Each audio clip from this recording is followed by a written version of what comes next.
are alive, and boy, do we feel alive. I'm going to tell you that this is an exciting moment for me. It's probably an exciting moment for you too, because you may not know that my next guest, and I don't know if he's going to appreciate me introducing this, he secretly used to listen to basketball games with a radio tucked underneath his pillow. Do we know what we're talking about? We know who we're talking about because, as it says up top, Adam Curry, the one and only Podfather, is our guest today on Haps TV and on all the other channels. I want to tell you, it's the utmost privilege and it's the greatest thing. And I'm hoping to have a few laughs too. I hope you are too. Let's count down and welcome my guest, one and only Mr. Adam Curry. Adam, welcome. Hey, Audrey. Hey, here you are. So this is the funny thing. It's the world is turned around upside down. So where I am, it's evening in Amsterdam. You're in Austin, Texas, and it looks like, it kind of looks like Amsterdam in the background. Well, the audio/video studio is universal around the world. We just always make it look nice and cozy. Well, maybe we should switch sometime. Love to be there. Love to be here. Thank you for coming. So this is what's happening, Adam. Haps is really happy to have you. I told the gents at Haps, who are actually half of them are in a meeting right now.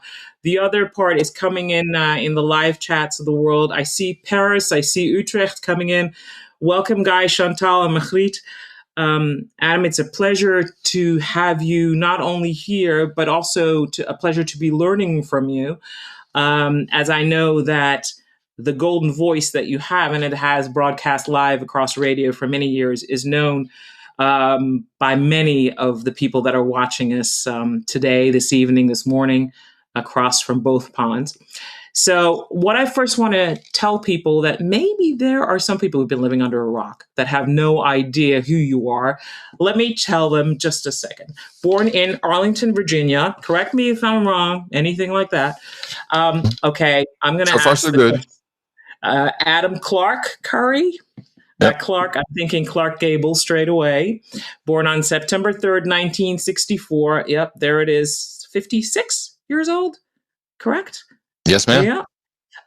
American citizen, which was new to me. I mean, not now, but it was new a long time ago because I literally thought you were always Dutch, but we'll get back to that too. You're married to Tina Snyder, and you're good doing the Tinas because Tina is your wife and Christina is your daughter. Correct. Which I think it was just kind of meant to be, maybe. You've lived in the Netherlands, in Belgium. You've lived in, is it Connecticut also? No. You probably did a credit check on me. Somehow Connecticut shows up. I never lived there, but New Jersey, New York. Okay, there you go. And now you're in Austin. San Francisco also? San Francisco, Los Angeles, London. A lot of places. There you go. There you go. So there's a reason why you're on the show. Absolutely. Then I'm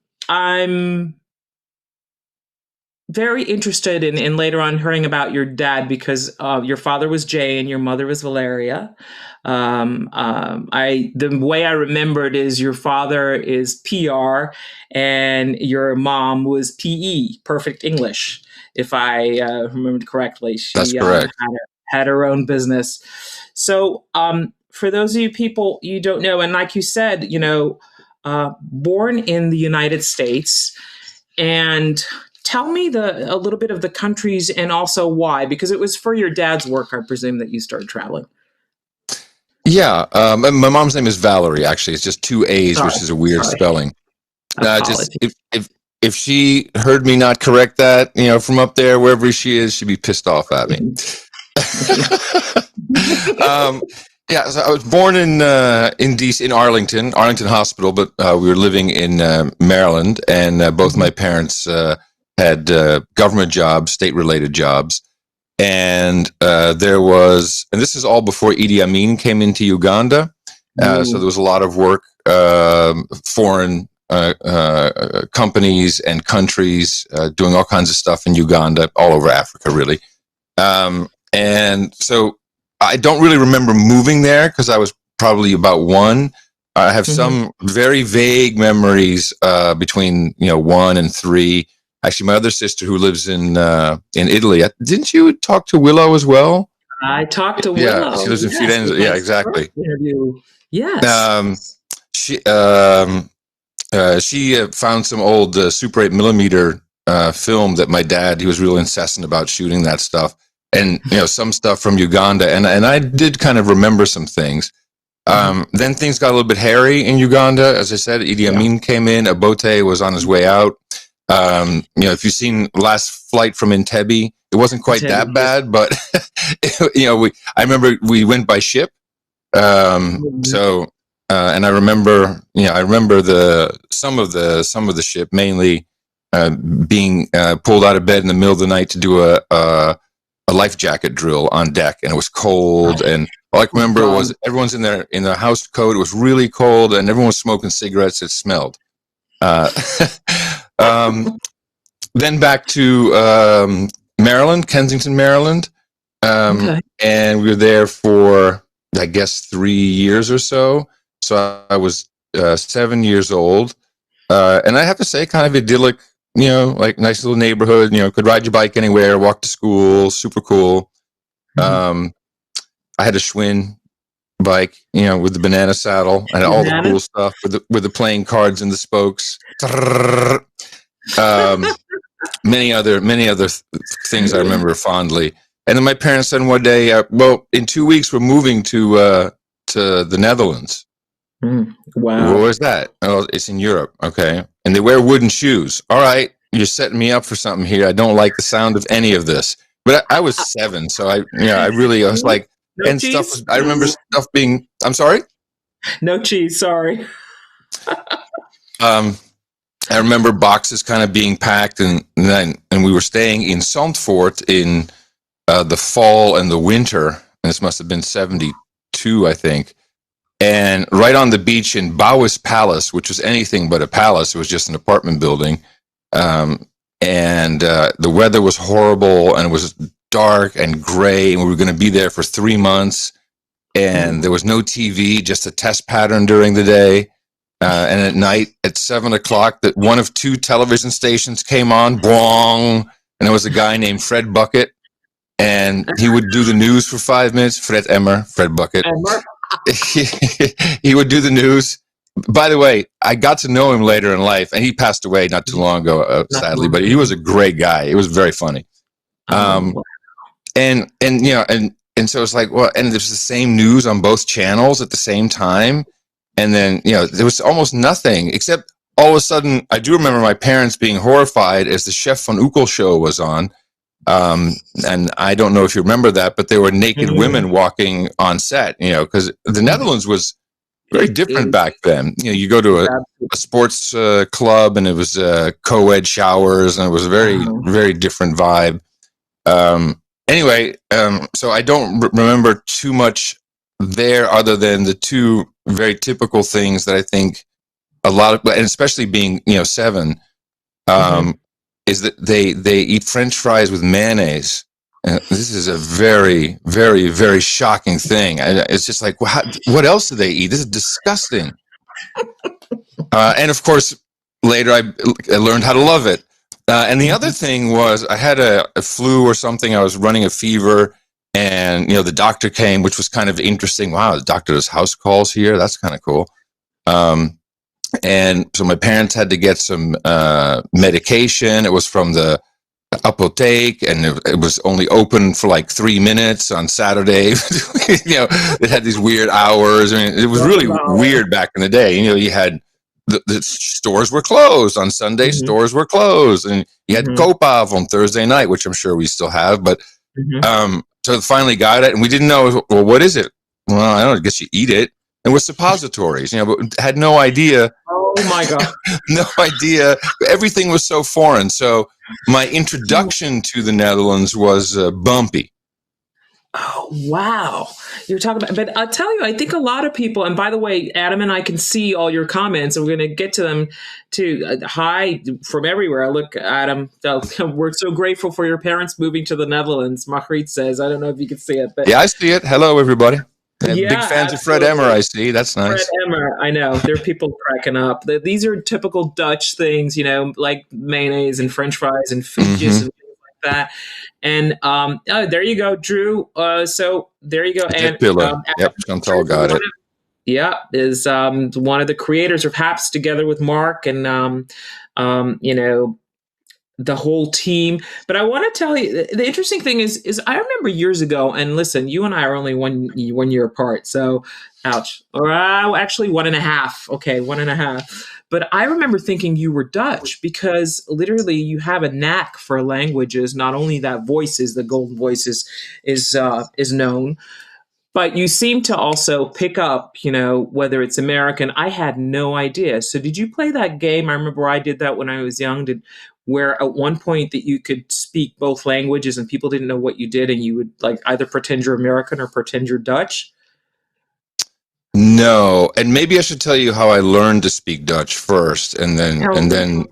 So we were supposed to stay for 3 years, and Mm-hmm. so myself and my sisters, we went to the International School of Amsterdam, which at the Mm-hmm. time was located in Osdorp in a temporary type Really? noodgebouw. Yeah, so that was kind of dreary by itself, because it was temporary, so it wasn't Mm-hmm. very well isolated, or just it's kind of sucked. It's just like everything was dirty and just not a cool school. Um, and but so we were adjusting to life, and we'd take the bus, and there were other kids kind of in the neighborhood, so you'd seek each other out. It was a weird time in '72. Mm-hmm. Americans weren't necessarily popular. In fact, the thing I heard the most on the street was, "Hey, you crazy American!" I heard that so many times.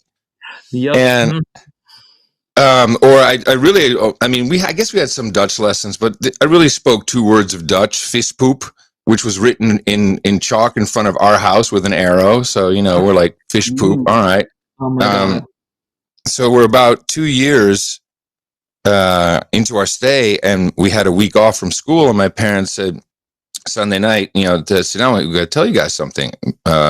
What are you going to do tomorrow? And we're like, wow, what are we going to do? It's vacation. Well, you going to Dutch school? What? Really? And because they had, my dad had ended his contract, and they decided they wanted to stay, but away Mm-hmm. went the expensive international school. Away went the little roundabout sailboat. All Mm-hmm. that had to be eaten. Which I'm very happy they did, for themselves also. My dad wanted to pursue a different career, and that's really when he got into PR and direct marketing. Mm-hmm. Um, so I entered Dutch school in 5th grade, and it was fucking traumatizing. Excuse me, I didn't mean to say that, but it really was No traumatizing. problem. And the way they did math was different, and even just instead of a fraction like this, it was like that, and Oh yeah. they had different Yeah. ways of coming up with the answers, Uh-huh. and all the kids knew what to do, and I had no clue. You felt So like an it outsider was almost. very, very challenging, very challenging. In hindsight, oh man, I'm so happy for the experience. It has Mm. enriched my life so much. So Mm-hmm. I remember struggling, but learning the language Mm-hmm. literally in school. So I got pretty good at it, and I think because of that, I can pick up language, whether it's spoken or computer language, or I can pick up everything pretty quickly. If I really studied it, I could learn a language. Mm-hmm. Um, and and cultural differences in language. So Dutch, Flemish, there's that kind of difference. Um, So that's interesting. so I process language very well. I can hear people who are speaking. If someone is speaking English and they could be from Mars, I can probably figure out what they're saying. That's pretty good. That means you have a pretty good ear. And to jump through that pretty good ear, of course, we're going to share something else with people across the world because for those of you, that only know the fact that Adam existed for something known as perfect music, perfect pitch, great ear, and a great golden voice, but have never seen anything like MTV. Let's just share a little bit for us. Here we go. Just a little clip.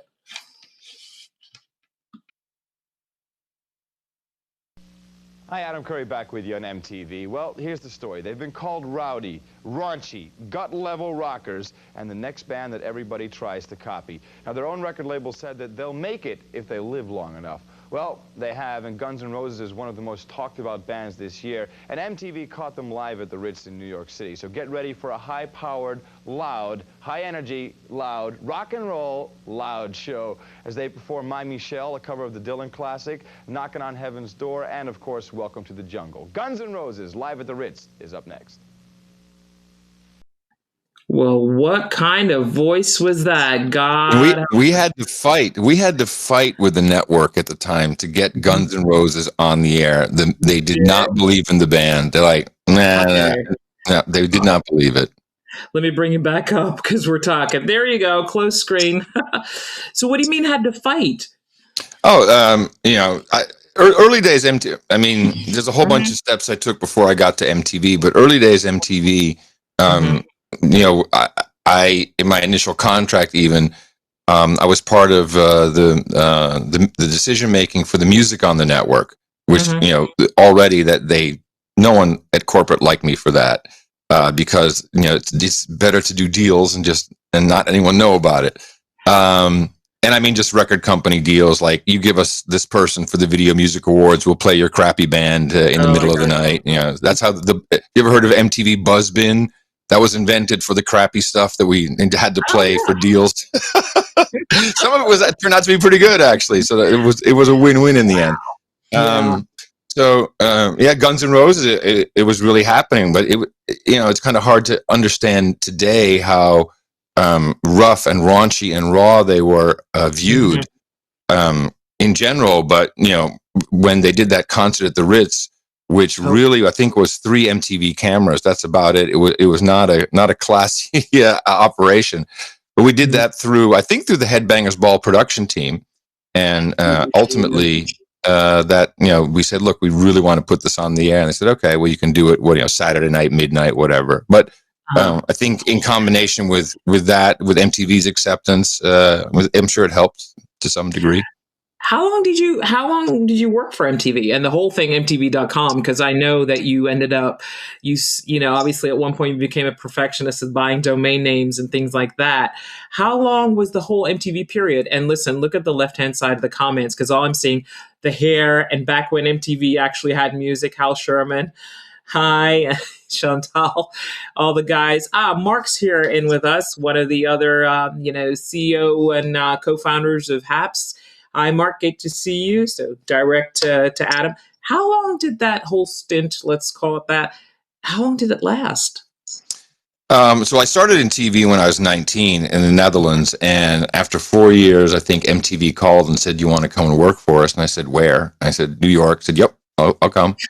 And New York City this is 1987. It was crazy. It was Hell's Kitchen. That's where we lived, 56 and Broadway. It was super exciting. I mean, you could get killed literally, 2 blocks up. Times Square was just a mess. And I saw, funny enough, Rudy Giuliani and Chief of Police Bratton came in and cleaned it up, with the no broken windows. Like, hey, if you break a window, we're going to take you downtown. And so you won't do bigger stuff. And it cleaned it up. Now, of course, it went way too far. Now, Times Square, you fall on your face, it's rubber. You can't even hurt yourself anymore. So 87, and this was right at the time when MTV was going to basic cable, which was a big deal because there were kind of like 40 channels that were by default. So at the same time, it was great to come in when everything was expanding like crazy. That also meant kind of more restrictions because you had to be careful of what you did and what you said. Because it was considered a basic package for the family. And also it still at that point wasn't viewed as television. I mean, television people would laugh like, no one's going to advertise on stupid cable. Who cares about that? And so I wound up for about 7 years, I guess. I was fired probably 6 times throughout the entire tenure, but like bad Mexican food, I kept coming back, and and eventually.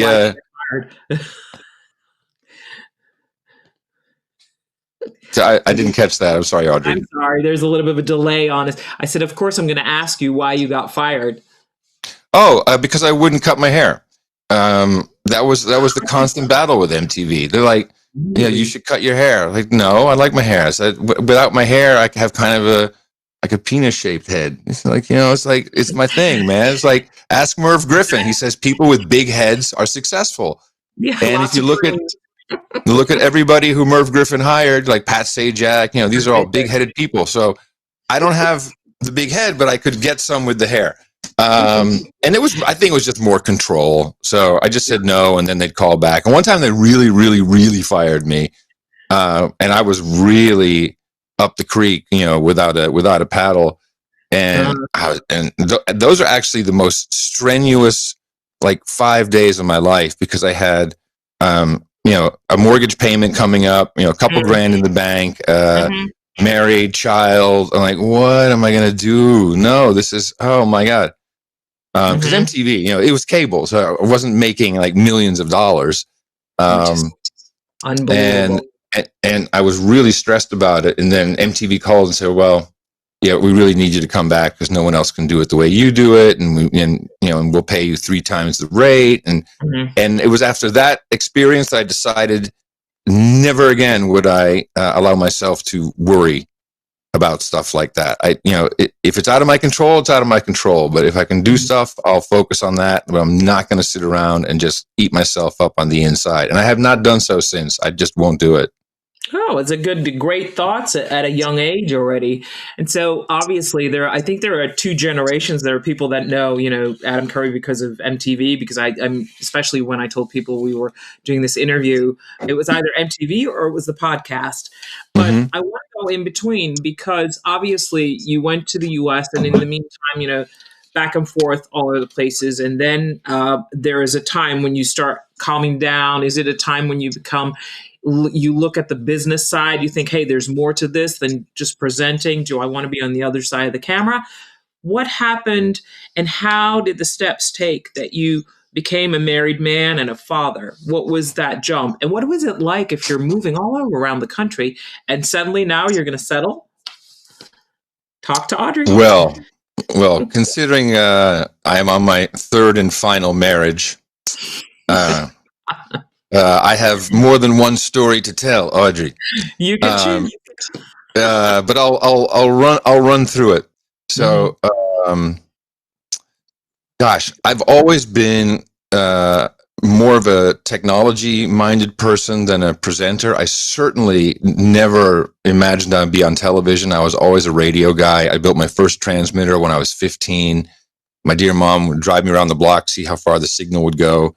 From there, I noticed kids in the neighborhood, they were listening to my signal. So I got 2 turntables and I built a mixer. And, then I graduated to a closed circuit hospital radio station in Amstelveen, Radio Tulipa. Radio Tulipa, yeah. That's when I was 15. And from there, I fell, of course, into the dark corners of pirate radio in Amsterdam. Radio Decibel, and but that was a couple others, but that was the main one where I really shaped my on-air persona, which I mean, crazy enough by today's standards, something really weird.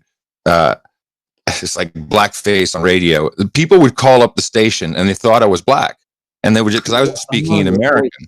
Yep. And I never, and also Curry, by the way, just as an aside, is I would say in America more typical African American than Caucasian. Okay.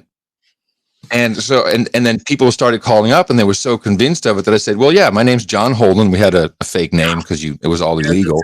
And I'm 24. Yeah, I'm black and I'm proud. I'll see you behind the American Hotel on my Harley. By today's standards, that never would have happened. But honestly, I mean, it was weird. So I already had like a different persona than I was. Could not be any different, really. It worked. No, I mean that wasn't the main part of what I was doing, but I just, as an aside, I realized how weird that was by today's standards to even do something like that. Yeah. And then I went to college. I went to West Virginia. I wanted to study communications. So that was kind of I didn't really know what college life was like. So now here I was, already disjointed American, growing up in the Netherlands, and you get a car when you're 16, you get a Brummer, and but you can drink, and so I had a whole, and especially in Amsterdam, I think I've been a lifelong weed smoker. It started early, and it's been a good part in my life, I will say. Okay. Yeah, I mean, that's different for everybody, but I've never really been interested in anything else. But then I went to West Virginia, and it was, well, on one hand, it was a fantastic experience. It was, because my roommate was this kid from Trenton, New Jersey, Ty Hamilton, and I had never really been around African Americans, and now we were roommates. And I remember very distinctly, he's like looking at me, and I'm looking at him, like, and he pulls his boombox out, I pull mine out, and I hit it. It's like, Shannon, let the music play. It's like, he's like, oh yeah, we'll be able to find each other. So I learned a lot from him. How long were you guys roommates? Well, only 3 months, because I dropped out because the rest of school was horrendous. It was so stupid. I'm like, everybody here wants to see how much they can drink and drive around. It's like, I'm from Amsterdam. This is not, I was running the radio station within a month. I'm like, nah, this is dumb. This is very dumb. Oh God. And so really, I learned the most that I learned in college was from Ty. And my parents said, well, my whole school is, my whole family is high education, Ivy League, government service, military, intelligence. CIA, so I'm the black sheep here, and I'm like, well, I'm coming back. And my parents like, no, you're not. So it even made me go to like Uncle Don, and then to the grandparents, and everybody trying to indoctrinate me to go back to school. It's like, no. They said, well, you can come back, but within 1 month, you either are back in school, or you have a job and you're paying rent, or you're out. So I came back. Adam, did that mean you sounded like a long time you had a point, to prove a point all the time? Is that what made the drive even bigger? I'll show you. When someone gives you a 30-day ultimatum, that definitely gives you oh yeah, okay, well, let me see what I can do here. I certainly wasn't, going to go voluntarily, getting kicked out. I'm like, I'm sure I can do something. And actually, my dad had he developed one of his many exit strategies, which did not appear, was the self-marketing toolkit, and it was a way to write your resume. And so I just followed that, and I wrote off a couple letters and sent one to Lex Harding at Veronica. And and I'd say a week later or so, he called me, and I'm like, I said, yeah, meneer Harding. And he said, yeah, I'd like to meet you. Can you come by? And so I went by, and we had a chat, and he said, and I was 19. And he said, well, yeah, I really like you. You're going to be on TV next week on Sunday, and you're going to host Countdown because Erik de Zwart is leaving, and no one knows this, but you're going to be the new host. So I went from 0 to half the country at the time. Well, man, it was like 6-7 million people would watch. It was crazy. What else was there? It was me or Fred Emmer. Who are you going to watch? and of course, my big advantage was I spoke English. So instead of, could you please tell me where the song is going about, which at the time was the Dutch. I'm exaggerating, so don't take it the wrong way. I could have a conversation, and also the artists were expecting someone who did not have command of the English language, and so they were pleasantly surprised, and they were put at ease. And so the bigger the star really that came through, the more fun it was, and so that just grew and grew and grew and grew until MTV called and asked me to come and work for them. So great. Now, while I was at MTV, I discovered the internet. Actually, really in '87 already, before the World Wide Web. And so I would be at MTV during the day and come home, would be online, and I saw, this is so cool stuff, and I set up something that's called a Gopher server, which was pre-World Wide Web, where you kind of a text-based hyperlinking system. And these guys had rented me a server, which was in Reston, Virginia, above a Chinese restaurant. And they said, oh, you should get a domain name. It's easier than typing the IP address. I say, okay, what should I get? I said, I want to get MTV.com. Okay. And I get Curry.com and I got Elvis.com. I registered a whole bunch of fun ones. And at the time, you just sent a letter to the guy who maintained the database. I mean, there was no registrar. There was no GoDaddy. It was a dude. So you send him. Those names were available, Adam? Oh yeah. And they were free. So, yeah, so I got a couple of those. And then I went to MTV and I said, I hope it's okay, but I registered MTV.com for the internet. And I was really just doing it for myself, just a little website. And there was no website, but it's just a little server, like email and stuff. And their response was, no, that's okay. We have the AOL keywords, so we're not worried about that internet thing. That was their response. And as that built, then I got an email from Mark Andreessen, who was still at Champaign-Urbana, Illinois University, and he had developed the Mosaic browser. And so I set up one of the first websites, which was MTV.com. And as that grew over time, I was like, I gotta stop fooling around at MTV. I gotta get out and do something with this. And so I quit. And I quit after I did the top 20 countdown at the time. And at number 1, I said, that's it, I'm going. And I started my company. And that company, eventually I took public in 96 on NASDAQ. No one really knows about that part of the story, but I left MTV to become an entrepreneur and I was lucky enough to go through a whole public offering and get out of that alive, which was nice. Awesome. But then I was not ready to retire. So to get back to your I was going to say, I love how you jumped the gun. That whole question was gone. But I can get back to it. Here it comes. All right, here we go. This will be important.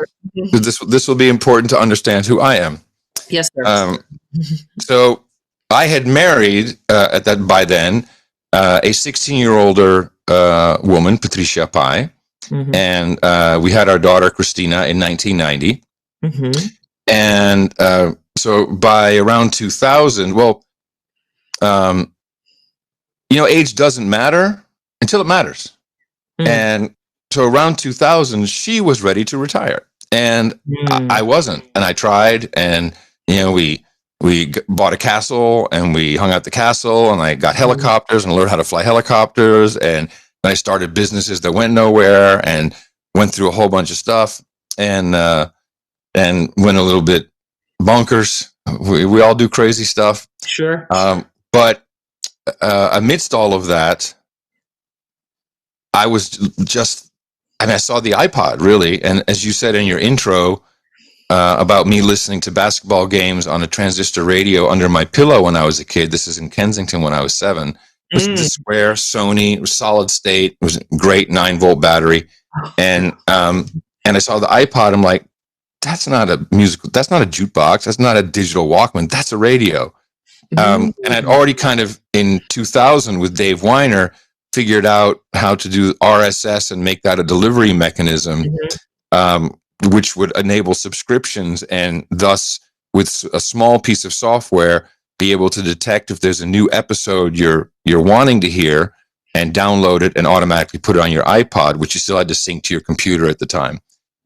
So that part we had working, and then I just started doing. We didn't even have the name podcast didn't exist then, but I was doing a daily show, and I was doing it for the developers who were creating the radio receivers, the apps. We call them apps today. Then it was a program or an application, it was just for them, and it was about what they were doing, and they needed fresh content every day to test what they were doing. So it made sense for me to do that. I called it the daily source code. So it was daily, and it's source code for the developers.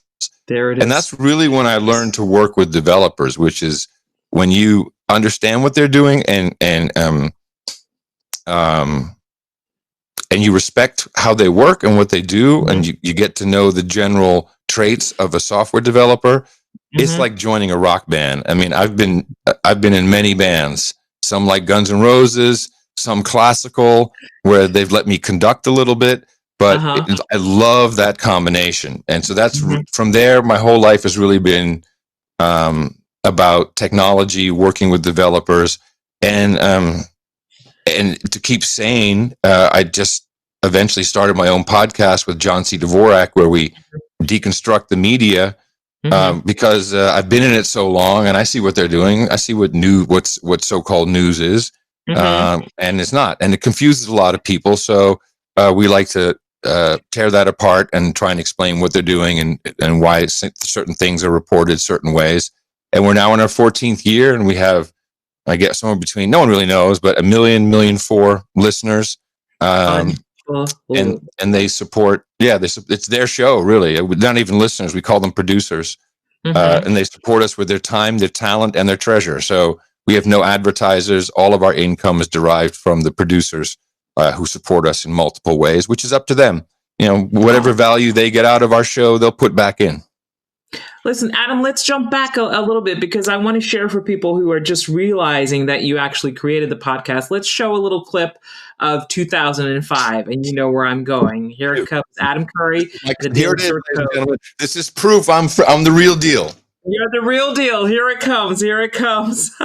God. Let's see. Get into selling paid audio stuff. Well, you could try to sell podcasts, but the whole phenomenon is so great it's free. Okay. And I think what we're going to see is an advertising-supported model emerge, just like free radio. Here's another. Adam Curry is one of the guys that invented podcasting.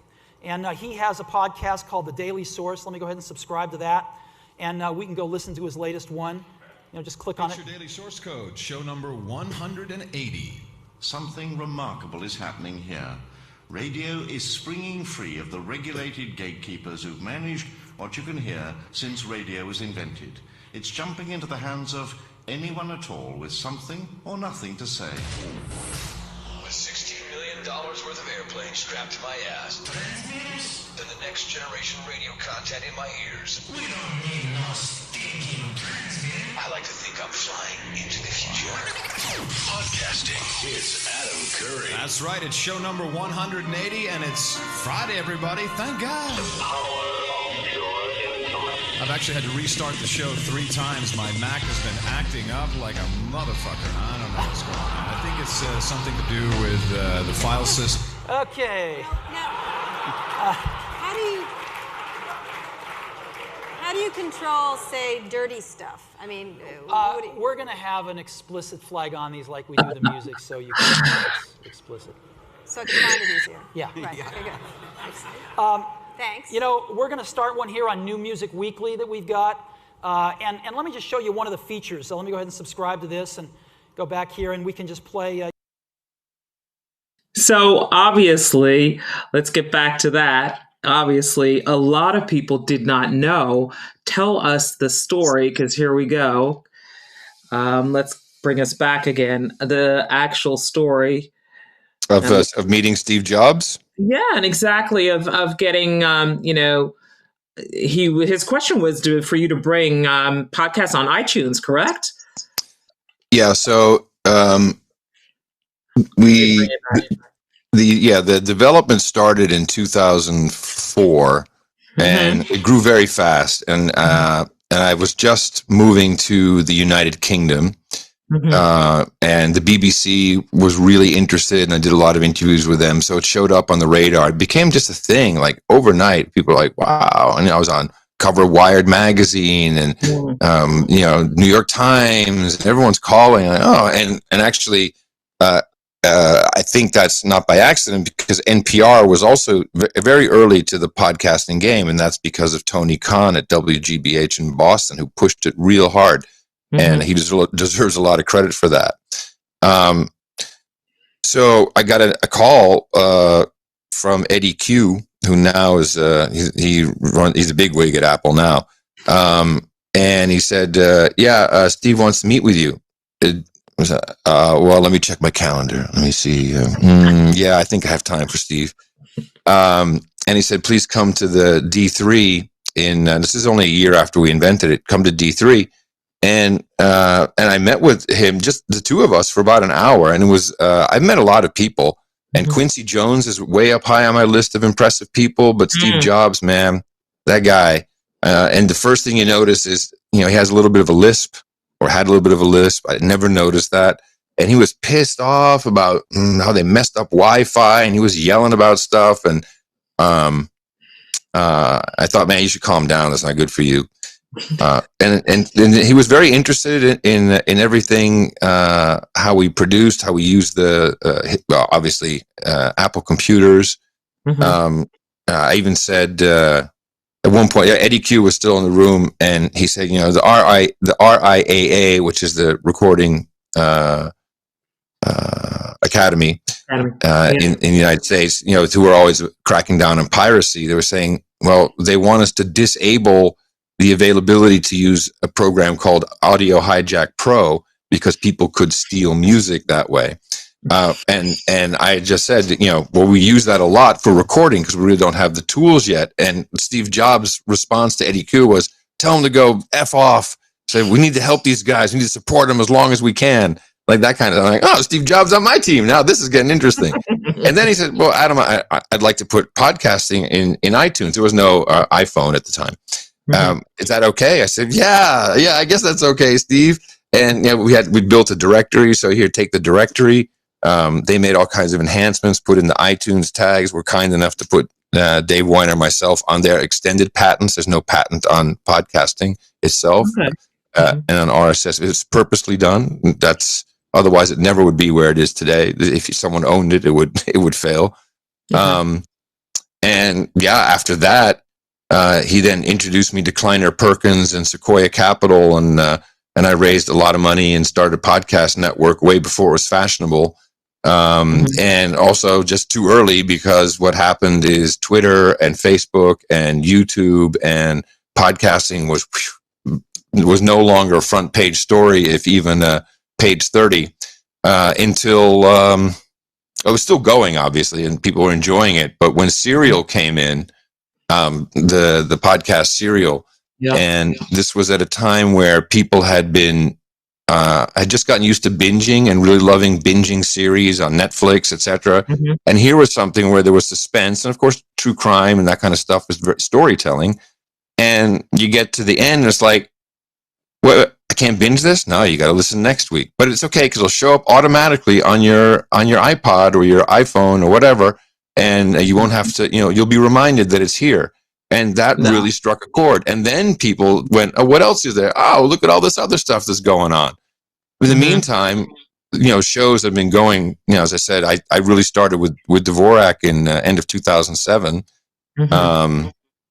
We'd built up quite an audience and had learned how to do this, not as well with a broadcasting background, but not as broadcasters, but as really postmodern, with a whole new model. And the model is not advertising. The model is not subscription. The model is value for value. And we built that out into a powerhouse. And I'm real happy now because, deplatforming, it doesn't matter what you say, someone can take offense to it and then go to advertisers or take it up the chain, and you're gone. Because that's it. Advertising is censorship. Always is, always will be. Yeah. But I'll tell you. Even if it's just about a competing advertiser's product, you can't talk about that. So you're being censored. You're censoring yourself. Which is, and especially if I'm getting to know you better and better, and we are getting to know you better and better, that's the last thing that you wish is censorship. But that.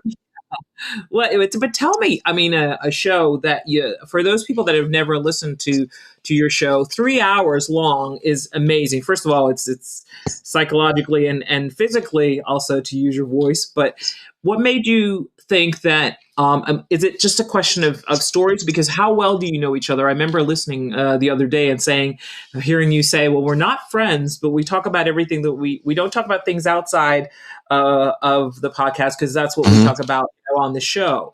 What's the whole idea about, obviously, I know that, let's jump to, in 2 days, the inauguration, oops, there it is. Everything that everybody's talking about, you guys always choose to not talk about and go the other way. How do you find that people are interested? And tell everybody on Haps, because there's quite a few of us, a few of them watching, and where they can find you and what the whole idea is for you to prolongate this and have people listen for 3 hours. the No Agenda show started as something John C. Dvorak and I were doing. I was living in London at the time, and I had a company in San Francisco, and every 3 weeks I'd go for 2 weeks and then come back, and which was very taxing on my family life, obviously, but the business was out there at the time. And Dvorak lived in San Francisco. He's very well known as he's written a lot of books, computing books, but he's a columnist and is very famous for his snarky attitude, mainly on the back page of certain computer magazines, where he would always take the opposite of the popular opinion. That's just what he did. But people loved him for that. And he's a cranky geek. That's pretty much what he is. The way he's seen today is much richer background than that. And we just enjoyed each other's company, talking to each other and exchanging ideas, because we both had an extensive media background. His focus a little more on print, or much more on print, and he knows all of those ins and outs, but has done enough television, and I've had enough. But particularly newspapers and how newsrooms work. And I had a bit of an awakening around that same time when the Lisbon Treaty was trying to be passed to create, kind of a EU constitutional framework. And if you recall, like, the Netherlands and France said no, we say no, and then it was like, well, you voted wrong, you're voting again because you didn't do it right. Hey, Ireland, we see you, do over. So, okay, fine. But the internet was fast enough to start reading stuff, and I'm looking at the Lisbon Treaty and the protocols specifically, and I'm saying, well, that's not what they're talking about on TV. And there will be a European policing force. They will be able, if you have some contagious disease, interesting in light of today's coronavirus, how much power they actually have in the protocols of the Lisbon Treaty, which I'm sure has not come up on the journal lately, but it's there. And so I was like, well, then no one's reporting this, but also not in the Financial Times or any other newspapers. And so I thought that was weird. And there was another book that came out called Legacy of Ashes by Tim Weiner, he worked at the New York Times, and it was about the CIA. And my uncle, Don Gregg, was very high up in the CIA for many, many years. He's in the book multiple times, and not necessarily in a flattering light. Not him personally, but the CIA as an agency. And I said, Don, is this true? And he says, yeah, Adam, that's pretty much the way I remember it. So, with this knowledge, I'm like, okay, this is, and it also at this point, a lot is, we had 9/11 and people were doing research into a lot of different things.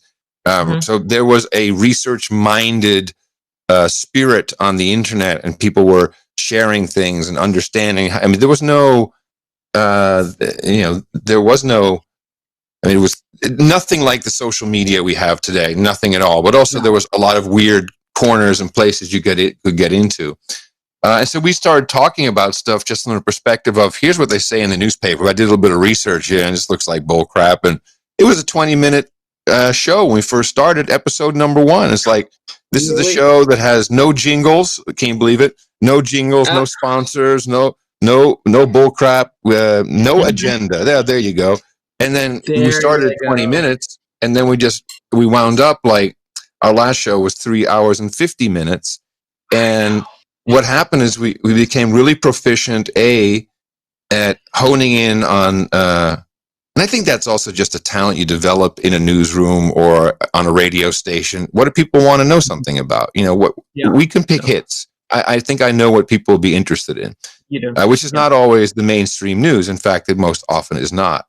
And by positioning our audience as producers from day one, almost saying you are responsible for this show, the amount of expertise that we have at our fingertips globally, and really like professors in this day and age, we have many laboratory technicians, we have immunologists, you name it.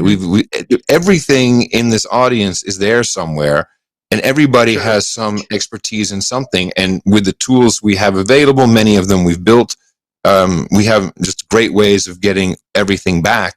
So because of that, just the two of us are able to, in that 3 hours, we play anywhere between 35 and 50 audio clips of stories, usually from mainstream. Wow, But sometimes, wow. yeah. Yeah. I mean, and so we're producing all those clips, but with help from the producers. And as part of our long, rich history of understanding how media works, we agreed very early on, and it's handy because we're not friends. I mean, it was very, very awkward together face to face. That's interesting. Yeah. But let's say we just have nothing. Let's not anything we have to say. We can talk about on the show. So it is sometimes raw, and sometimes we've had emotional moments on the show, which is always quite entertaining to us because we'll argue. It can be severe, and then we'll get over it and move on very quickly, and then we're really over it. There's no discussion later. People are no longer. People will say, "I hate it when mommy and daddy fight," and I realize that people don't see actual human disagreement in a civilized, argumentative manner anymore. They're not used to it, and it's very uncomfortable when two people are really, really arguing, but then can also say, "Okay, all right, yeah," and whatever the settlement is, we know we have to move on, and we move on. And I think that is that kind of stuff is really beautiful, and I love the flubs. We don't edit anything. I mean, unless we have a technical failure, but we'll probably joke more about something. Oh, don't worry, I'll take that out in the edit. And we never edit anything. And we do the show live with a chat room, very similar to what you have, except we call them. We call it a troll room. Let's just be honest about it. So I heard. We got thousands of people in there. You can't have it. You can't have a chat with thousands of people. That's why Twitter doesn't work. Okay, well, we're not going to call them trolls, but listen, let's make a good bridge. Give that great voice a listen. Let's look at the live chats. Listen, people, there's a bunch of people out there, and I saw. I want you guys to ask questions, Adam. So Magritte is Laos is telling us Amsterdam. Okay, Adam, do you think it's still wise to start a podcast now with all of what's already out there? There you go. Shoot, if you have something. Yeah, if you have something to say, absolutely. That's the beauty of podcasting is it is really anybody, and the barrier to get into it is so low now. Anyone can start. If you mean that from a success/financial perspective, I also have a different view of media and media success now and moving forward. They're not going to be Johnny Carson's anymore. Joe Rogan is probably the last of the big Joe Rogans, and he was there a bit by default. But of course, if you hang around all that time, you build up. And with podcasting, the whole nature is you stay subscribed to something, so that's always very beneficial. But if you study the value for value model, where you ask people to support with the amount of value that this is what I hope this answers that part of the question. When we started out, John and I noticed this is going to be a lot of work. We're now getting clips, and we're doing. It's like no. We need to get paid. But I've always despised what Apple did with iTunes and pricing. So first, they ripped apart the album into tracks. An album was a full product. It was how the music business really sustained itself because you were selling everything, even though people wanted a couple of tracks initially. And the packaging, and it was a beautiful experience. That got destroyed.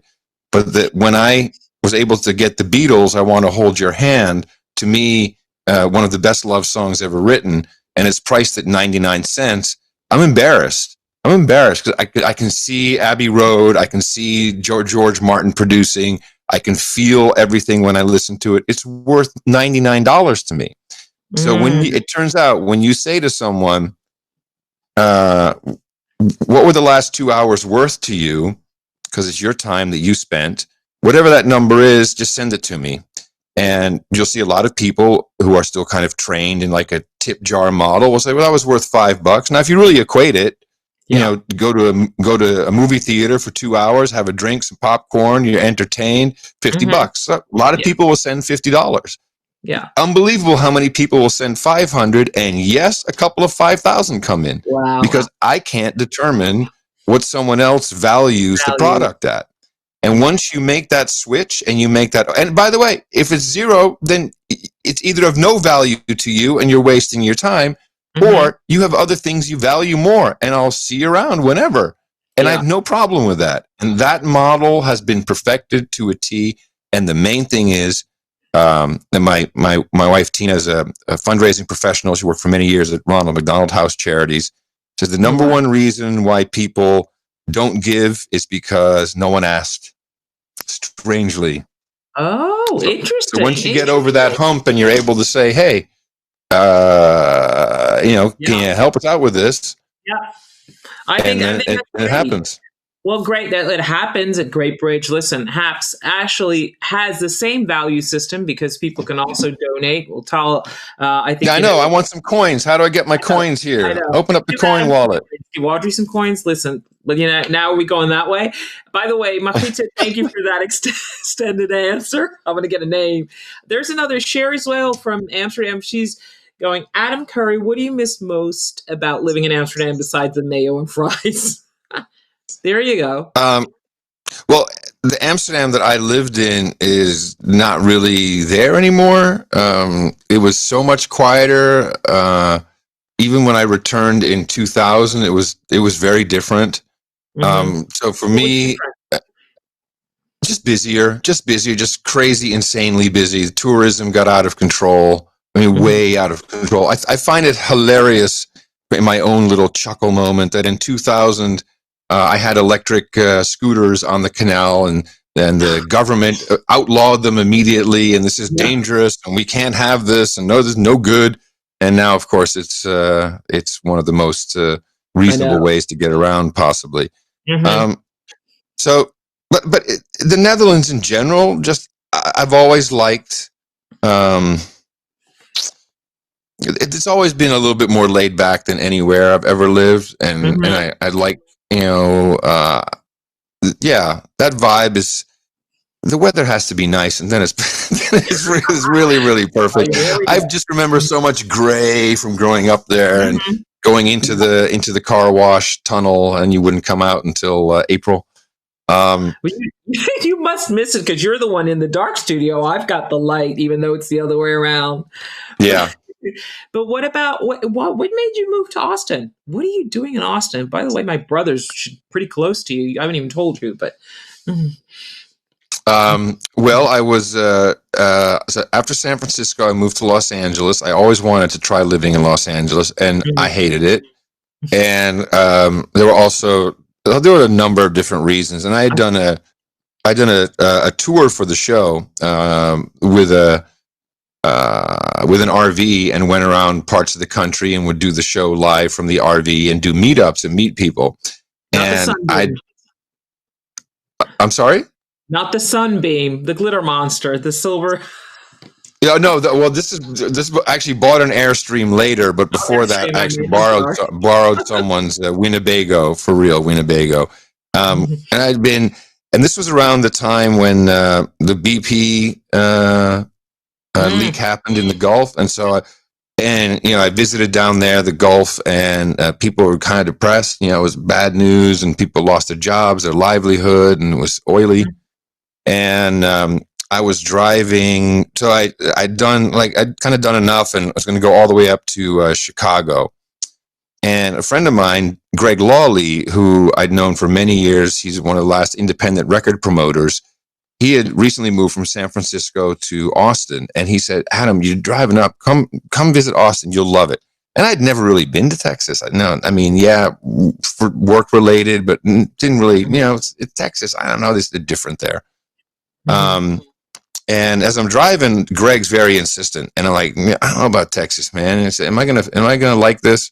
I thought, Greg, he's very flamboyantly gay, single dad, adopted kid from Ukraine. He's still alive, and maybe Austin's not so bad. So go to Austin, do a meetup. 30 people. It's 112 degrees, but it was one of those Austin days where it's just hot and it's okay. And I felt so good right away. I mean, from the moment I put my feet on the ground, and honestly, at that meetup, there's so many interesting people, and they were the opposite of the Gulf state. They were very proud of their city and their state, and they're excited, and Austin's growing. And I was like, LA was so depressing to me. and like these, and they're young people. And one young lady, her purse fell on the ground, and out rolled a handgun and a fresh pair of panties. And I'm like, Austin, Texas. This is where I have to live. And I moved 6 weeks later. I swear to God, I've been here now almost 11 years. It's like the Netherlands meets Texas. It is. I mean, and Austin is. I mean, all of Texas is really super cool. I mean, I like it a lot. We have our problems, obviously, but in general, I feel very good. Feel very free. I feel I dig Texas for sure. But let's jump to loving the U.S. and digging Texas. What's going to happen in 2 days? I know you guys are going to, you have been talking about it, going to talk about it. What's going to happen with the inauguration, you think? What are we looking at in the future? And I mean, Texas, I mean, you've talked about it. Everybody knows it's a gun state. Not only that, talk about security. The past few weeks have been, how can we call it? From everything from depressing to not unexpected. What's going to happen these next few months? And we're not even, let alone having a pandemic. What will happen to the U.S., do you think? Well, the Republic, luckily, kind of runs itself. It doesn't really matter who's president. The Republic is a good system, and I think it's being tested. Parts of it are being tested. But really, for sure, I can guarantee you that most people will look at the same pictures, maybe with a different voiceover, depending on what channel you watch. And everybody will be confused and nervous and on edge, because that is what media is doing to us. And it's engineered that way. Television has always been engineered that way. Cable news is really tricked out, quite honestly. It's very much geared towards enhancing your current views and diminishing all others across the spectrum. Social media is in fact a huge failed experiment, and this is the amplification engine of the mainstream and of news as well, because in the 70s and 80s, really before cable news started, and subsequently the internet, the messaging system for governments, or in America, let's just call them the elites for lack of a better word, is you do an interview with the New York Times, the Washington Post, and from there, everyone else will report based upon that. So that system is inherently broken, and I praise him, President Trump. He broke that by showing that you could go around that with Twitter. For good or for bad, he showed that you don't have to go through the gatekeepers. And I'm all about removing gatekeepers, hence the podcasting invention. So I enjoy that, and I like the idea that all citizens can have their own voice. And of course, we are tribal by nature. So, and by tribal, I don't mean left, right, Republican, Democrat, conservative, liberal. I mean, we're on all sides of the spectrum. I am very pro-choice on one hand, and pro-LGBTQIAP plus. No problem at all. But I'm also pro-gun ownership and the right to have a gun. So I don't always belong to the same tribe all the time. But I think that that's much more natural for us, instead of trying to compete on some global village square where the deck is stacked against us. The algorithms are there to piss you off and keep stuff rising to the top to keep you engaged. And if you go back to early days of Twitter before they had that, or even alternatives today, which do not have that, the discourse is very, very different. So we are being spun up into multiple simulations, really, of what the truth is. And so you can look at what happened on January 6th and say domestic terrorists, insurrectionists. You can look at it from a different perspective with pretty much the same video, maybe a different voiceover, and you might say a bunch of overexcited people who are very angry because they feel screwed, but not necessarily deadly, violent people. It was interesting because I played a clip on yesterday of the 2016 inauguration. I said, well, what do you remember from the 2016 inauguration? And what most people remember is Trump saying that there were many more people than Obama had, and that this is true fact, and that was a controversy. But you don't remember the rioting that took place. Even hours before the inauguration itself, there were riots, there were flashbangs, there were cars burning in the streets of Washington, D.C. It happens a lot more than you think on all kinds of inauguration days. So we're being conditioned, and this whole and clip after clip of, well, the FBI says we're getting really worried about 50 states armed insurrection, and then they go to the little further down in detail. Well, there is no actual threat, according to the FBI, but, we're just making this headline up for you. So, and from this, with our own, because we're all insane right now. We've gone insane. I see it on both sides. On one hand, the Secret Service is going to assassinate Joe Biden. On the other hand, Jeffrey Epstein is going to come back on video and point out all of the people who have committed huge atrocities. So and in between all this is normally people just trying to get on with their lives. Unfortunately, we have been placed in a biosecurity state enforced by pharmaceutical companies. My personal opinion, but we are in a biosecurity state and are being told that we are dangerous and we need passports and digital markers and all kinds of things on your phone to prove that you are a safe human being. And this is what's happening now is nothing. I mean, the Great Reset that the World Economic Forum wants, the financial system in complete ruins. I mean, are we overlooking that we've printed up 30% more debt, printed it up, and the bankers call it immunized money, and it's a mess. We still haven't taken care of the 2008 problem. So I personally believe there is some coordination amongst certainly central banks, but probably other global leaders, and you can recognize this when you hear them all using the term "build back better." And I identified this about a year ago. It has been used before, but you can see Angela Merkel, Macron, Rutte, even in English, build back better. Joe Biden, build back better. This is because they're looking for a great reset, which means we have to reset the currencies. And I know it sounds like a crazy talk, but Christine Lagarde, who is the president of the European Central Bank, is saying, she just had this whole thing, the digital euro, and that's when it will get interesting and this is where we are, and so this is why I don't care about really what happens in 2 days. That's just chewing gum for the brain as opposed to what's really going on around us. And we are locked down. We're in boxes. We're complying because we want to be good humans and good citizens towards each other.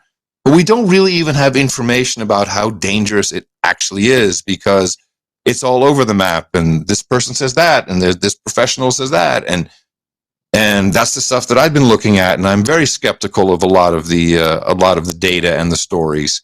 And we're in day 396 of 2-week flatten the curve, as far as I'm concerned. So they have definitely not been straight with us.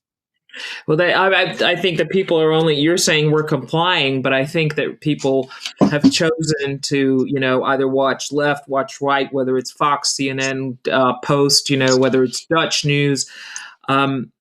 It's interesting when you, I want to go back to that comment you said about the fact what was the last thing we remembered about the inauguration, because truly, I also remember Anderson Cooper showing that split screen of, what supposedly was the real lawn, and on the other side was, the actual portrayed picture by CNN, and what's the difference?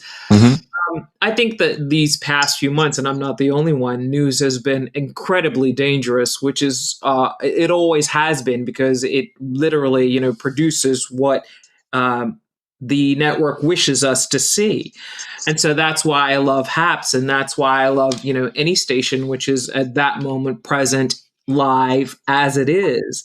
So we don't get blinders in front of our eyes. And I think that's one of the things that is going to portray a lot of problems in the future, unless people decide to realize that what we're watching, is it really what's happening, or is it what's being fed to us? Which is why, listening to your podcast for the past few weeks, and listening about the different things you guys have talked about have been, mind blowing. So my hat's off to you. Some of it is also just two old, silly guys just horsing around and making dirty jokes. I'll be honest. Don't be shocked, people, when you check us out. You're not that old. Let's go back. Oh, listen, look, I hear. Look at the comments. Somebody's saying, I see my sister in there. Hello, Tiff. Sister Tiffany's up there. Well. Great to have family listening. And listen to Fauci, Kimchi. He's the only one telling the truth. Oh boy. Well, I don't know. I'll leave that to Adam. Well, my problem is we know Anthony Fauci because a lot of my friends died under his guidance during the AIDS crisis in the 80s and 90s. And it was the same team, him and Birx. Go read the Michael Musto's column in the Village Voice about what he had to say about Anthony Fauci, the promise of the cure, the vaccine, the hundreds of billions of dollars, and all the people who probably didn't have to die if they weren't put on what I consider to be the ventilator of that day, which was AZT. And AZT was a rejected chemotherapy drug that they started using. And, I saw people go in who had tested positive on the same PCR test, which is not class. This cannot be a test. The inventor of the PCR process says it's not valid for a test. And then they were administered AZT, and then they got very ill because you can get ill from something that's designed to kill your cells. So I had a severe skepticism with Mr. Fauci. And I used to go to Elton John's annual fundraiser and buy something stupid and to support the cause. And he was there. He's Hollywood, and he is a great spokesperson.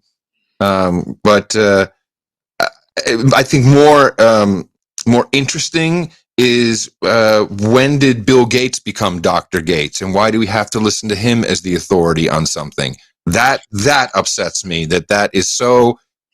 Just because someone has billions of dollars doesn't mean that person is smart or an authority in everything.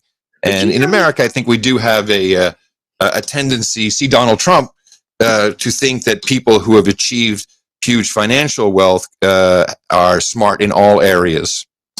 Yeah, but your question, I understand in one way, and the other way I don't, because who made him, on the front board? It's using the media and using, obviously, social media and of course, his contacts in the broadest sense of the word. And it's only about how many people want to watch. You, with the huge, international media background, should know that, because it's literally how you're portrayed, what you're sponsoring, who do you want to listen to. It's one big family game. If there are enough people, and I know you don't like the word subscribe, because if I'm informed right, you like the word follow.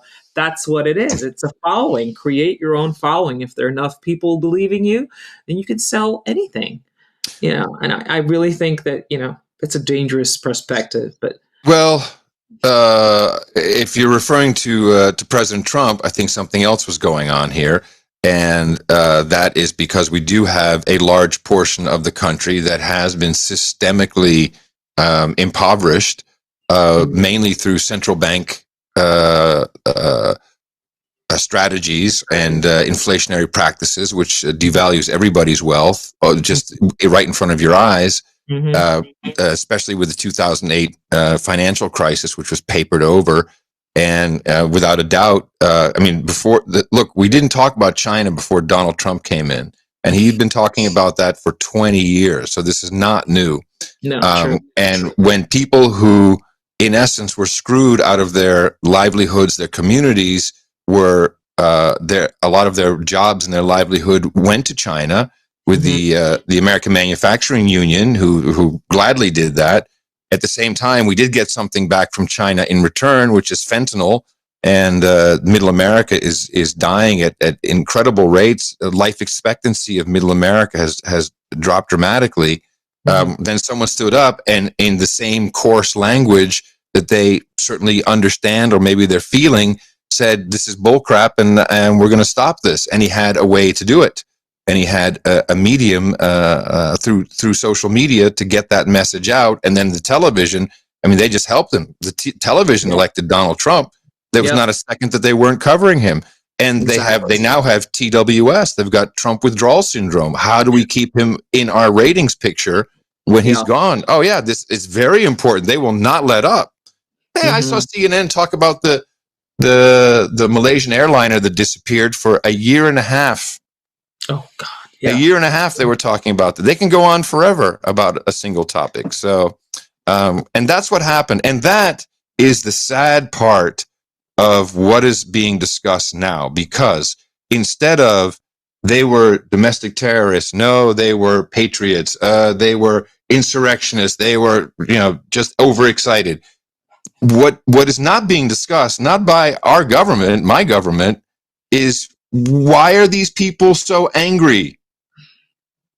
Why are they angry? Can't turn on the news and someone said, well, here's really what's going on. Let's take the camera and go down the street. And why are they angry? It's an incredible split in society that is super accentuated. The people who are the least well-to-do were made essential workers, go out and work in the supermarket and everywhere that we need you to. It wasn't just hospital workers. No. McDonald's drive-through, cashiers, garbage collectors, sanitation department, I should say. This is very cynical what took place, and that's not lost on me. And I think the incessant focus on one old guy versus the other old guy, of course they have two different approaches, and a lot of it's ideology, but I think more and more people are just going to start opting out of the simulation and focus more on what's really happening to them locally. Because this show is boring. This show is not getting any better. And if we just sit around watching riot after riot, whether it's an approved riot, a not approved riot, or this riot, whatever it is, stuff is burning. So I think people are going to start withdrawing, and with social media, this has been fantastic. I'm so happy to see what's happening. Let people see that they mean it. You have a competing service to Twitter and Facebook and Instagram and YouTube, and it is systematically taken down by Silicon Valley companies. It's an outrageous anti-competitive practice. It is unbelievable what happened there. It has nothing to do with censorship. That is a business takedown.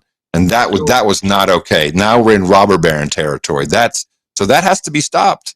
And I think instead of legislating and making a big stink about it, go around it. There's plenty of other places. I have a Mastodon server. My whole podcast is at noagendasocial.com. It's our own social network, no algos. We don't need anybody else. So route around it and stop with the vanity of thinking you need followers and likes.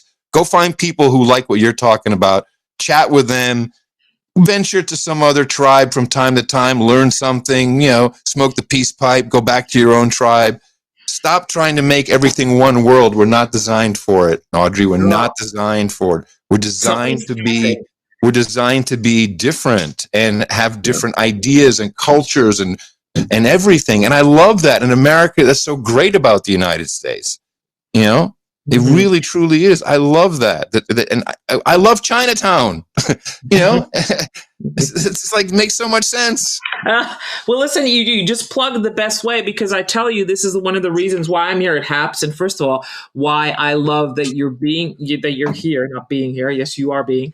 But because this is free territory, and this is exactly what you can choose, whether you, everyone who chooses to watch us right now, there are a couple of hundred people watching us, and I thank you for that, because it is a free choice, and it's the truth, and it is not monitored, and everything, if one of our cups falls down or Adam's chair is loose or whatever, it happens right here at HAPS, which is why it's called Happening.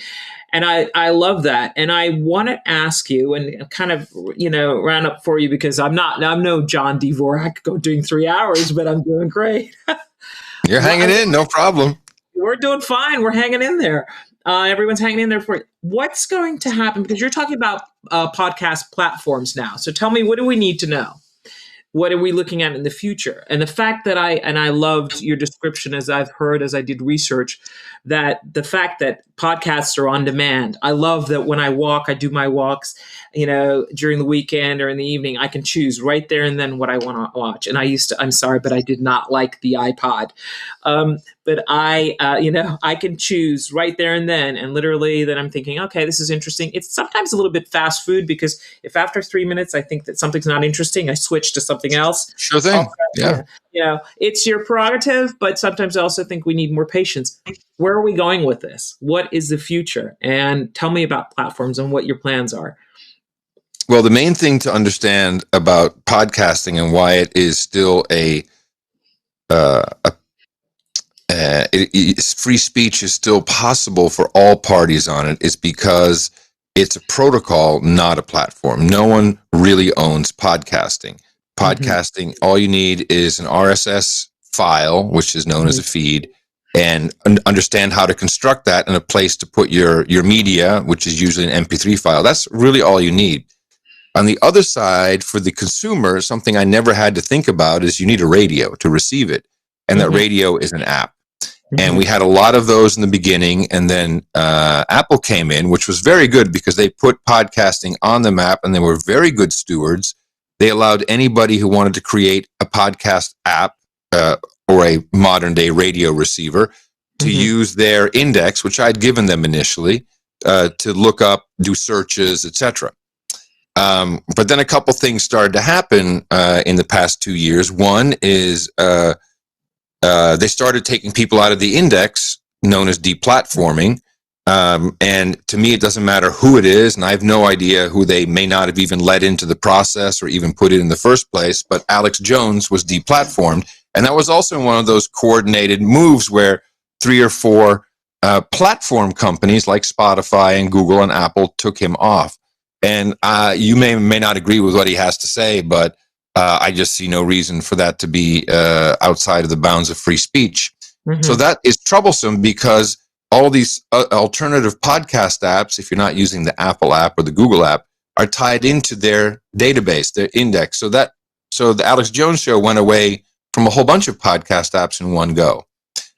The second thing that happened is Joe Rogan, who I've gotten to know pretty well, he signed a deal with Spotify. So he was about to disappear behind the paywall of Spotify, leaving all of these independent apps with no Joe Rogan. Now that's a problem because how does an app maker make money? I mean, they can sell their app for 99 cents. Most people don't pay for their podcast app.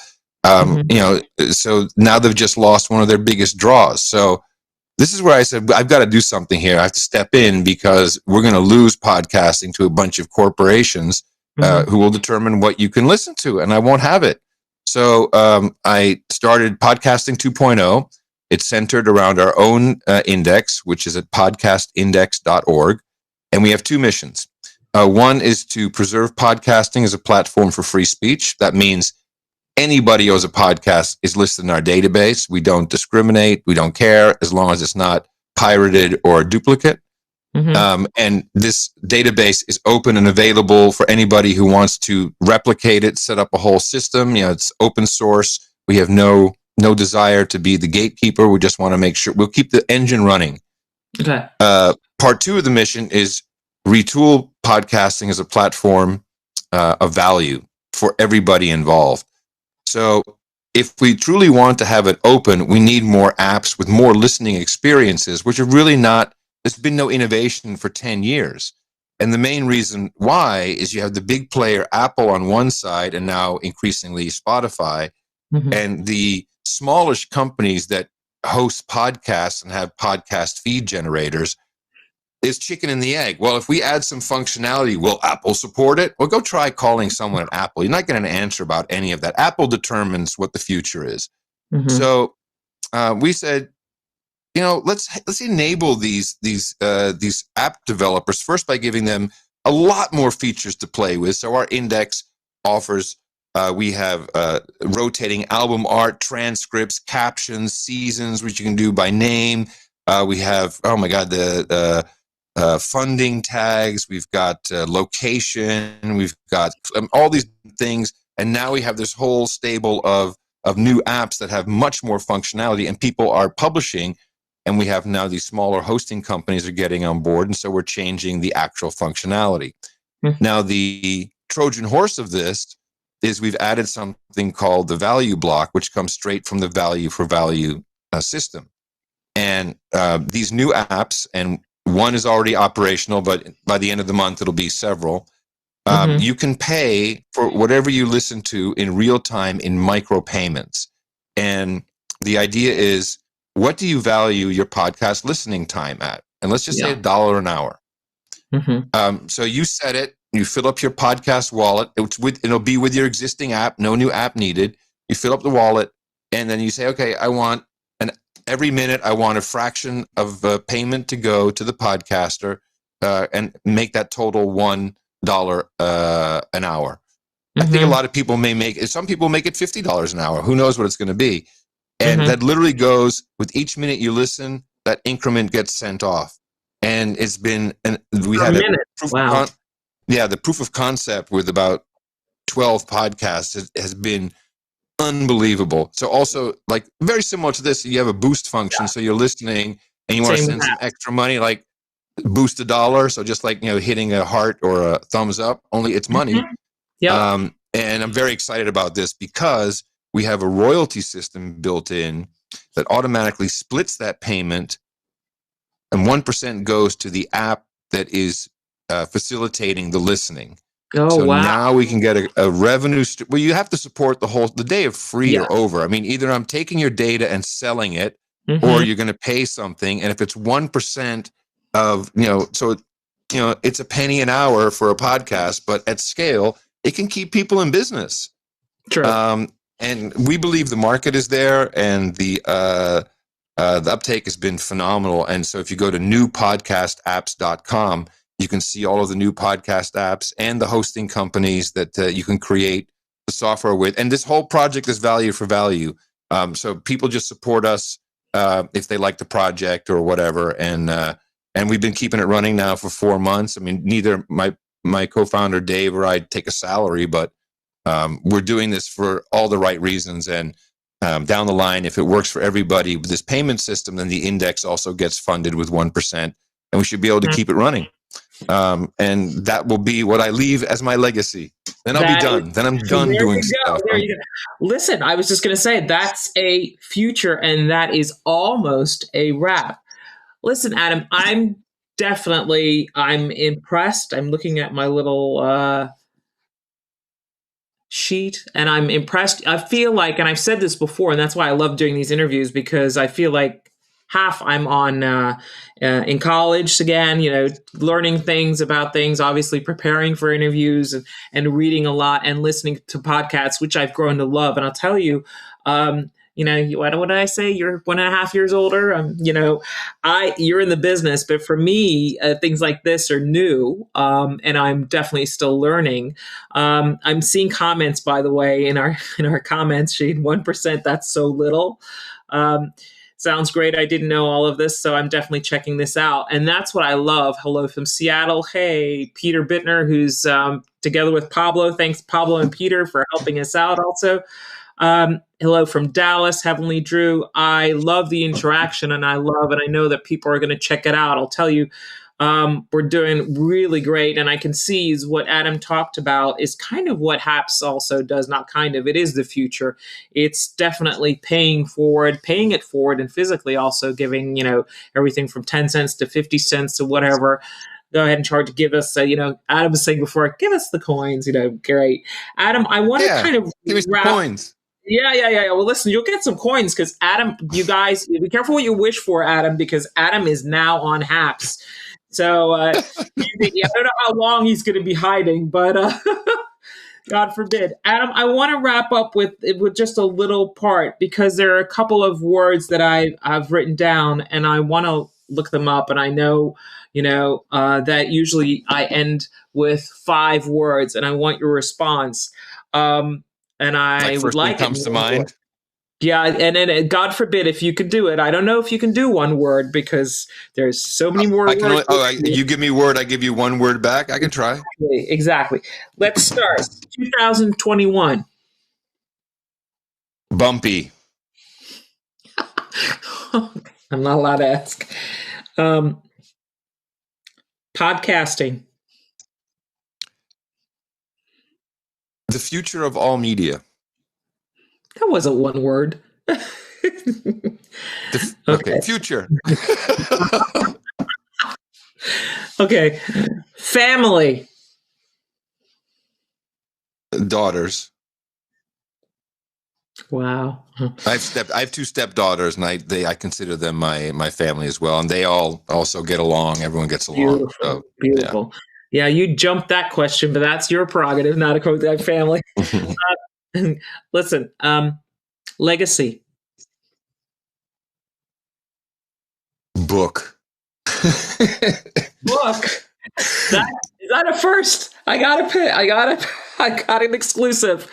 Hallelujah! It better be signed on its way to Amsterdam. Yeah, I started writing a book, and I got the contract from the publisher, and I'm like, morality clause, no disparagement. And like, I'm too old for this. It's like I'll publish it myself. There's no money in books, so. When are we? Well, I don't know about that. When are we expecting this book? Oh, I've tried to write it so many times. Not until podcasting 2.0 is just podcasting. You mentioned to me earlier that you worked the American Women's Club, or did you run it, or were you just? No, I used to be on the board. I have a fond memory of the American Women's Club. Are you serious? Tell me.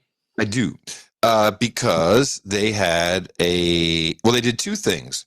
They had Sunday night football highlight reels at the Hilton Hotel, which were 2-minute highlights of the games on a projector, so on film, American Express. And my dad would take me to those. And I kind of liked it because it wasn't much for sports, but they did all slow-mos, and it was like, wow. And it was cool to sit in that. It was cool to be with my dad at the time because he traveled, did a lot. Just like, wow, I just love seeing, especially the games in the snow. And I always thought it was cool that the American Women's Club put that on for the men. Like, yay, way to go. But the other part, which is, and also influential in my life, was the library. And there was a library, and it was kind of small, like maybe it looked like it was in, like, I can't remember, but it's maybe like a size of a dining room with books all around. I just have vague memory of it. I don't remember exactly where it was, but it looked more like it was someone's house from what I can remember than, it wasn't an actual, it was the American Book Library run by the American Women's Club. Oh, wow. And brain rattle. And I remember finding a book there, which basically, until I could buy a copy myself, I would borrow it every single time. I go put it back and then borrow it again. And that was Steal This Book by Abby Hoffman. And I always remember that the book was very impactful on me, much more than I realize now later how impactful it was, because I got another copy of it, luckily, because it's hard to find. And it was kind of that definitely set some radical anarchistic stuff in me, which I'm not, but anti-government, or let's put it as cautious and wary and aware. I think that book did a lot for me. So thank you, American Women's Clubs, and thank you very much, Audrey, for making sure somehow that continues. So some kid somewhere is going to pick up the right book and start on their journey. Unbelievable. And I'll tell you, Adam, to wrap it up, Sherry, who is on the broadcast video, says, oh my God, that was many years ago. It was About to Felder. Yes, it was about to Felder, which was amazing, which is cool, which is actually before my time, because I went to the club, became a board member, then left and came back. But amazing. My dear Adam, thank you for talking to Audrey. Thank you for giving up your precious time and sharing what I love stories. I tell you, the stories you've been telling are almost like a book. And that's why I love doing these interviews. I thank you for your time. I think everybody, amazing how, if you can see in the chats up top, how everybody's been following, hundreds of people from all over the world, which I love. Thank you for your questions also. I want to tell you, Adam, write that book because I'm someone who loves to read, obviously the true lives, the stories behind real people. Keep doing what you're doing. And I'll tell you, like I said, my brother lives in Austin, which is funny because, and my brother's name is, I call him Jay. So to me, we have more than what. It's actually Ernie J, but I call him Jay. Shout out to my brother. Not too far away. I also have, friends very close also to Austin. But so you got to come and visit, Audrey. That's it. You got to come to visit. Beers and barbecue on me. Oh, deal. How can I end this better than that? Let's do that. Listen, thank you. Stay happy, stay healthy. Everybody, lots of stuff. Go ahead and watch and listen and laugh with Adam and John Dvorak on No Agenda. And, thank you for doing this. I've gained a new friend. Like I said, I feel like I have a brother from another mother. I don't know. Adam, Audrey, thank you very much. And thanks everybody in the chat and who was watching. It was fun to watch those numbers crank up. It was very nice. Absolutely. And nice to see that people recognize some of these old stories that I'm talking about. And I appreciate it. And God bless. And, don't let the media get to your head. That's their intention. So, read a book, play some cards, play some music, turn off the TV. Much better for your amygdala. I appreciate it, Audrey. See you in Austin. Man. Thank you. Shout out. Bye, everybody. Okay. Bye.